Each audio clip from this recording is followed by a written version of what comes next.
On nous propose la droite et la gauche, le centre, etc. Et l'au-delà de cette formule, où est-elle cette possibilité? Nulle part. Alors qu'on devrait, en vraie démocratie, pouvoir choisir la forme du gouvernement qu'on souhaite avoir. Pas nécessairement dit républicain, mais on pourrait choisir librement si on veut un gouvernement de royauté familiale, de royauté institutionnelle, de royauté représentative et toutes ces choses-là. On n'y a pas droit. On pourrait faire autre chose. On pourrait avoir un consortium de personnes comme le Sénat romain. Le Sénat romain, sénatus, ça veut dire vieillard. Déjà, c'était les gens qui avaient survécu, c'était déjà pas mal, et c'était par conséquent les plus tordus, les plus, voilà, les plus coriaces, les plus expérimentés. Mais la contrepartie, on leur donnait tout le pouvoir, on leur piquait tout ce qu'ils possédaient. Tout était confisqué, jusqu'à ce qu'ils restituent le pouvoir. C'était quand même pas mal comme formule.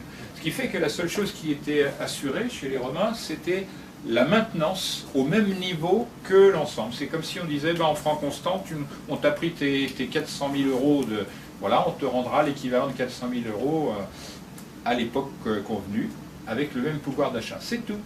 Tu ne gagneras rien. En revanche, si tu fais gagner à ton pays, machin, et on va augmenter ton revenu. C'était quand même un bon... Ça n'existe même pas, on n'en parle jamais.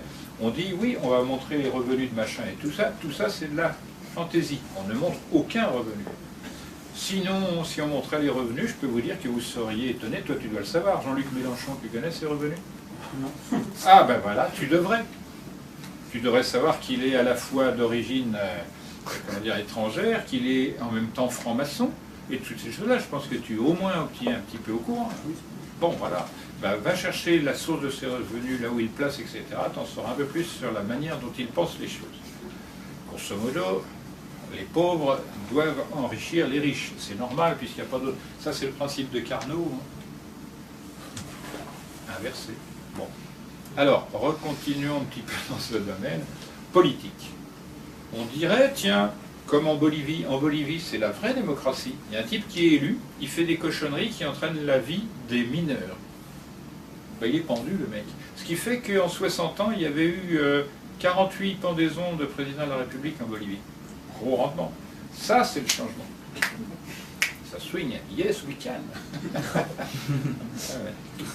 Comme Strauss-Kahn, hein. Yes, we can. Simplement, je veux dire que les choses que l'on vous propose, c'est comme dans les cartes de tarot. Vous voyez un cadre, vous regardez dans le cadre. L'hermétiste, il regarde partout.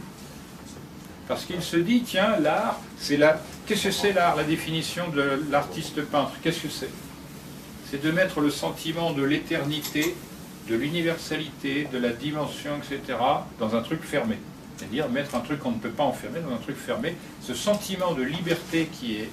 C'est ça ce qui est là. De la même manière que dans la sculpture, la statuaire, il faut inclure l'âme de la personne qui est sculptée, de telle sorte qu'une chose fixe représente ce mouvement de l'âme.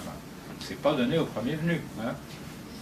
C'est ça le vrai art. Ça veut dire que tous les artistes contemporains, maintenant, ils sont bons pour la poubelle, puisqu'ils ne donnent que des impressions personnelles, inutiles, vides de sens, qui ont totalement décroché avec la chose universelle. On nous donne des trucs parcellaires, incomplets, de névrotiques, etc.